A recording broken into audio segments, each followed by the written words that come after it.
I've been divorced for about a year and a half now. Share a son, 50-50 custody with my ex-wife. He needs a lot of support. He's special needs, autistic. And I'm having issues kind of still holding on to resentment and anger towards my ex-wife. Yeah. And that does not help with the co-parenting that my son requires, because he needs a lot of support. And so I'm trying to figure out how I can kind of move past that resentment and anger, and to better support him, and to kind of foster a better relationship with my ex. What happened? So it's a long story. So when we married, she came in with 2 kids from a previous relationship. And so we got married. We had our son in, so we were together, I guess, let me go back. We were together for 10 years, married for 7. We had our son in 2018. And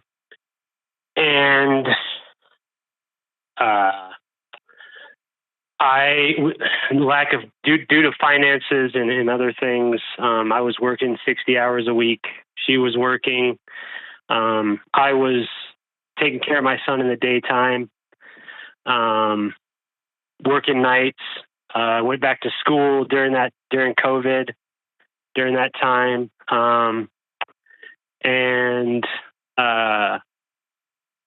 The goal was to get my degree so that I could improve my position, so that she could eventually be a stay-at-home mom and we could live off of one income.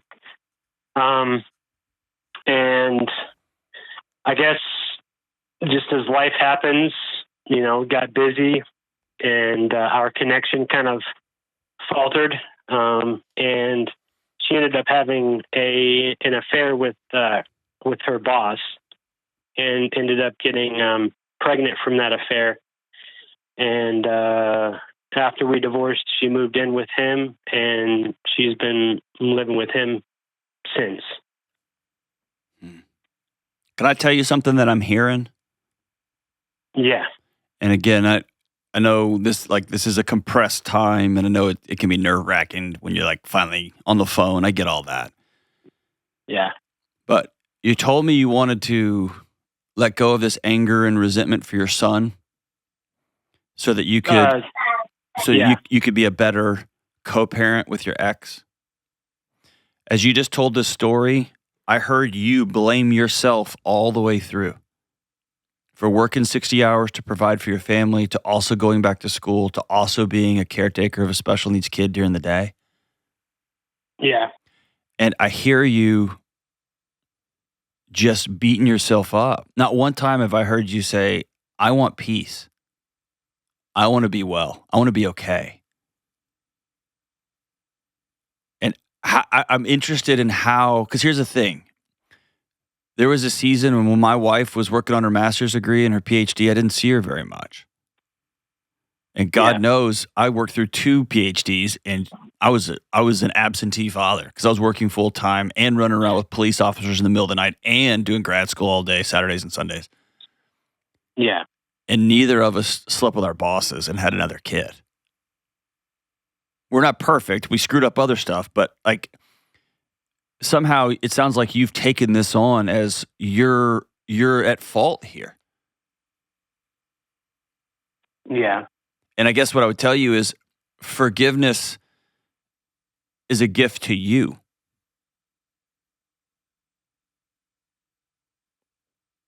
It's this idea that I'm not going to carry around my ex-wife's choices any longer. But if you open your eyes every morning and think, I'm a failure, I did this to her, I did this to our family, I did this to our kid, it's just going to stay in your chest forever. You get what I'm saying? Yeah. Yeah, and that's the thing. Like, it's funny that you say that, because that's kind of how I feel like when we have, when we do transitions with him,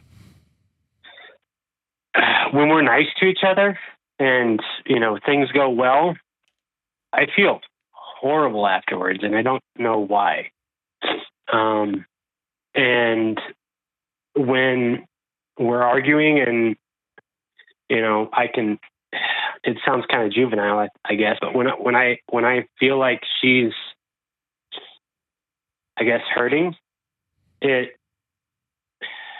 rest of the week for me feels a lot better. And I don't want that to be the baseline for whether I feel like I'm healing or not. Yeah.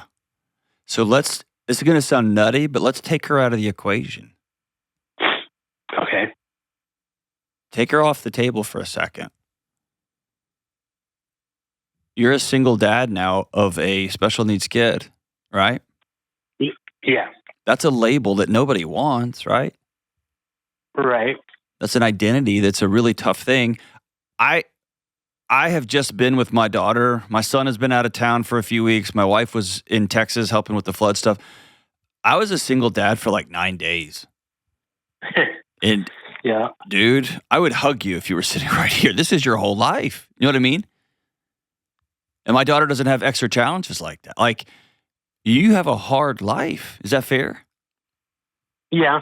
And you had a very clear picture of the life you were going to have with somebody that you spent a decade with, right? Yeah, correct. Have you let yourself be fully like sobbing angry yet?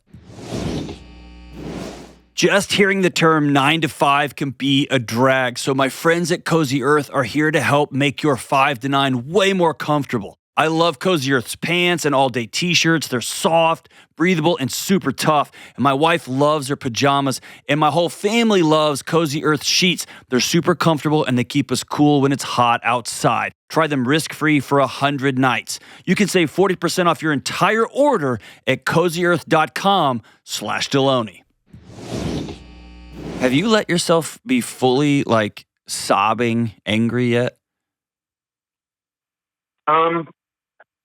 There have been a couple times, this past year and a half, 2 years. But I think, hold on. Let's don't go to but yet. Let's just sit there for a second, man. And I know that's hard because when you have a special needs kid and you're a single dad, all of a sudden, you often don't have the luxury of time for grief, right? You got to get on to the next thing. You got a mouth that needs feeding. You have a phone call to make. You've got ABA appointments to go to. Like, you've got stuff, right? Yeah. Yeah.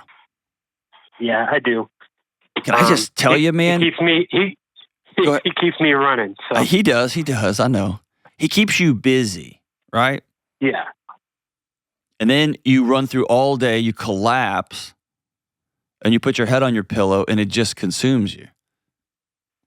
Yeah. Can I tell you, this may sound crazy, man, you're right to be angry, and I want you to begin to build a life so that you have peace in it. Okay.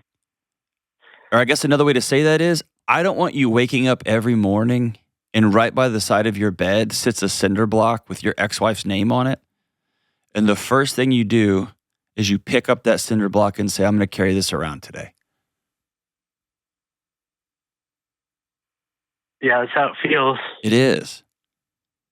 And it's as though she's still sitting at your kitchen table. She's still sitting in the pickup line. She's still sitting at the gym if you decide to go. She sits by you on the couch and just keeps poking at you.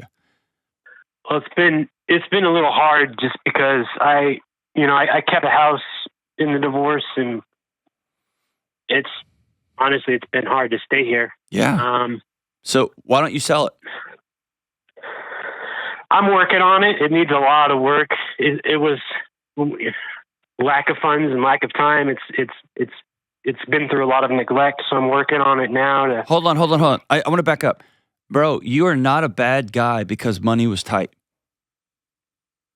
That's not why she left you. And you're not a bad guy because you worked really long hours into COVID with a special needs kid. You're an amazing man. You're an amazing husband and provider. You're an amazing husband that also on top of 60 hours was like, I'm going to go back to school so I can elevate this family out of this minute by minute scarcity that we live in and get us to another place. Yeah. And you deserved a wife that was going to be a ride or die with you during that time. It was going to pick up the extra slack while you were out there making it happen, not sleeping with her boss. Yeah. That's what should have happened.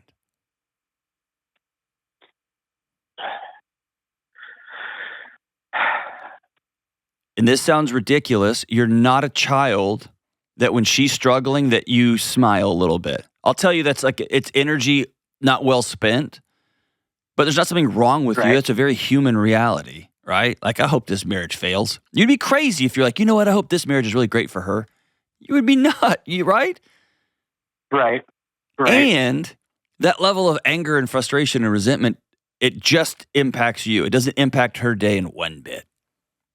Right. And so let me ask you, underneath the fatigue, you sit down in this house that you say needs a ton of work, that I got to do all this stuff to, and then you end up on this loop-de-loop like, because I didn't have enough money, and I neglected, and I didn't do, and I didn't do. Can I just rephrase that? Dude, bro, you have survived. Congratulations, man. Somebody threw a grenade in the middle of your house, and you jumped on top of your special needs kid to protect him. And you got burned, and you got scars, and you got beat up, but you survived. So if you've never cut you some slack, hear me saying it, dude. I'm proud of you. Thank you. For the first time ever, I want you to begin to ask yourself, what do I want? Okay. What do I want my life to look like? And you wanted it to be married with 2 stepkids, a beautiful new 7-year-old son with some big challenges, but who probably loves as big as Texas too. I wanted this life, and that's gone now. She blew it up. Yeah. So then asking yourself, and when I say ask yourself, I want you to spend time writing it down. And I know dudes don't like to journal, so I'm not going to call it a journal, but spending some time writing stuff down. What do I want this thing to look like? Or here's the better question, who do I want to become? Okay. Am I a guy who's a good steward of my body? Am I the best dad possible, which means I need to get some classes? Do I want to go back to grad school and get an ABA certification so I can take care of other families who are struggling with a kid who wrestles with autism? Like, who do you want to become? Do you want to stop working nights? And so I'm going to start right now. So the next 2 years, I'm going to get out of this working nights. Or do I love working? Like, I want you to begin to ask you for the first time. And as you drive to drop your kid off, this is going to sound so lame, okay? How verbal is your son? The past couple years, he's been getting a lot more verbal. Okay. He's not completely full-on conversations, but he'll, I understand what he's trying to convey when he talks, and he does a pretty good job of understanding me as well. Great. So. Does he like music, or does he like? Is there a kind of music he likes? Yeah, he likes just your standard kids music, like Bluey and stuff like that. Perfect. So here's what I want to challenge you to do, and this is so lame and so cheesy, but I'm doing this on purpose. When you get in the car with him to drive him over to your ex's, I want you to create an environment of silly and laughter and fun and joy. What does that mean? Put on a soundtrack of his favorite songs. Y'all come up with some dances in the car.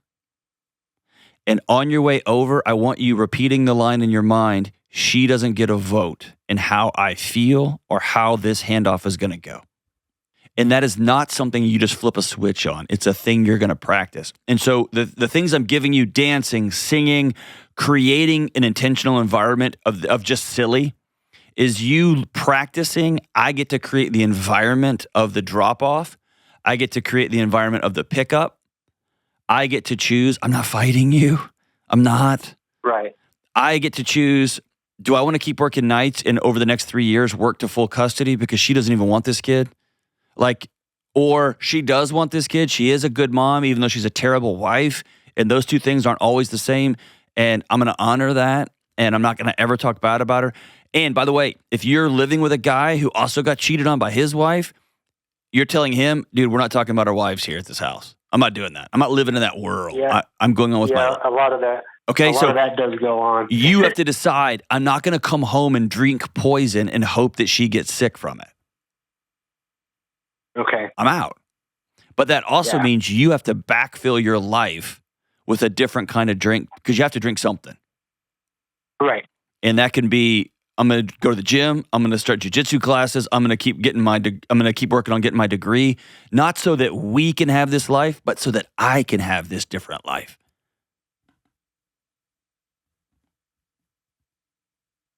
Because you, my brother, deserve a life of peace. Got it? Yes, sir. Okay. So here's what I'm going to do. I'm going to hook you up with my book, Building a Non-Anxious Life. I want you to use that as your roadmap, okay? Okay. I'm also going to hook you up with Financial Peace University and the Every Dollar app so you can start getting control of your money. Is that cool? Yeah, I actually did start the baby steps. Awesome. And I've been using I've already been using the app. The app, yeah. Okay, I'm going to hook you up with the premium version of it for free for a year so you can connect it to your bank. I'm proud of you, dude. You're worth a peaceful life. And man, more men need to step up in their lives like you, working extra, taking full-time childcare, getting a degree at night. I'm proud of you. It's an honor to get to talk to you.